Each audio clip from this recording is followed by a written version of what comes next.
Yes, yes, Socrates. I like this. I like this. Oh, I like this. This is good. This is good. Um, hmm.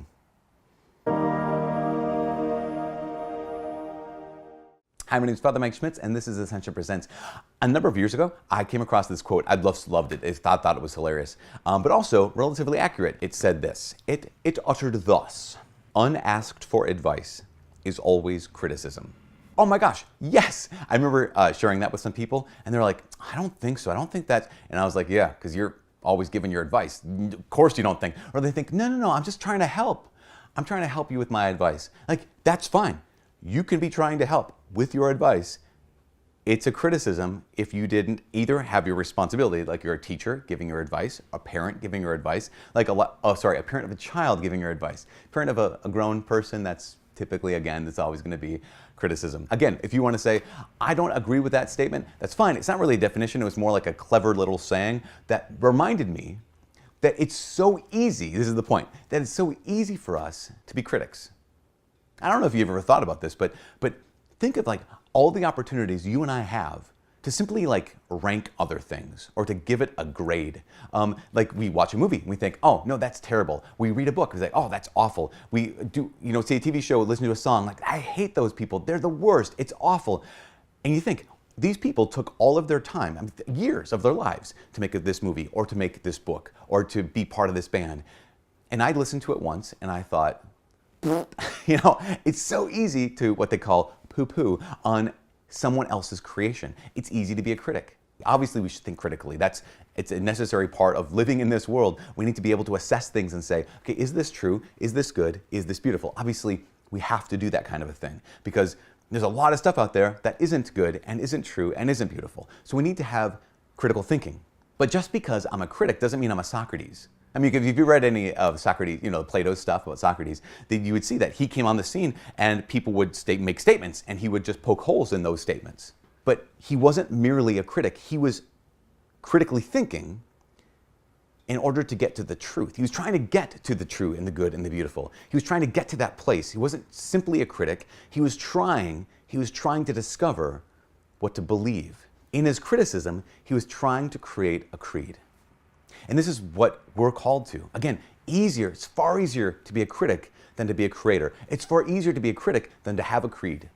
You and I are called to not merely have critical thinking or be a critic.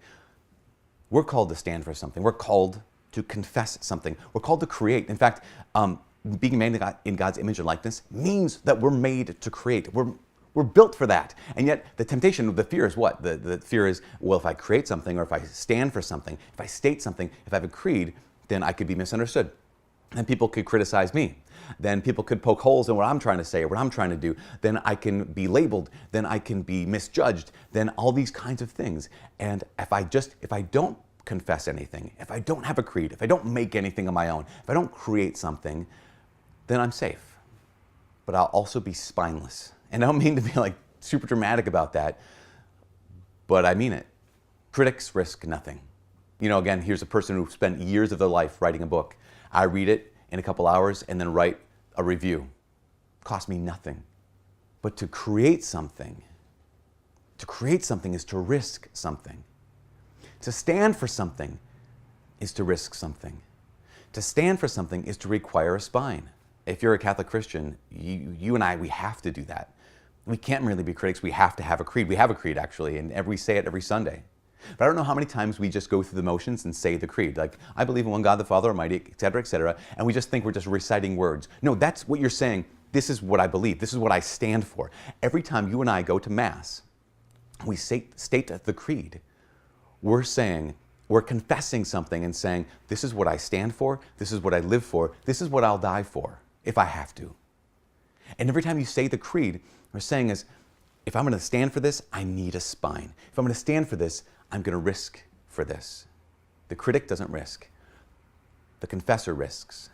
Now, it could be that the creed, maybe it's false. Maybe there's holes in it. Maybe I don't believe that at the Catholic Creed, the Nicene, what they call it, the Niceo-Constantinopolitan Creed. That's the technical term. We just say the Nicene Creed. That it's 100% true, absolutely. If I state that, someone can say, really? You believe that? You believe in the resurrection of the dead? Wow. Like, yes. Yes, I have to stand for that because I believe that it's true. And I believe that God is good, and I believe that life is beautiful, that God made. Here's my invitation for all of us. When you say the creed, sign your name to it. Like next time you go to Mass and you state the creed, sign your name to it. Like, signed me, this is what I stand for. I didn't just say it because everyone around me stood up and said it too. I said it because this is what I stand for. This is what I live for. And if I need to, this is what I'll die for. I'm not just a critic. I'm someone who has a creed. And that creed directs my life. You and I, every day, can live in the image and likeness of God when we think critically, yes, intellectual. When we love like God, but also when we create. Our creed, the Nicene Creed, is a risk. But my invitation, sign your name to it. From all of us here at Ascension Presents, my name is Father Mike. God bless.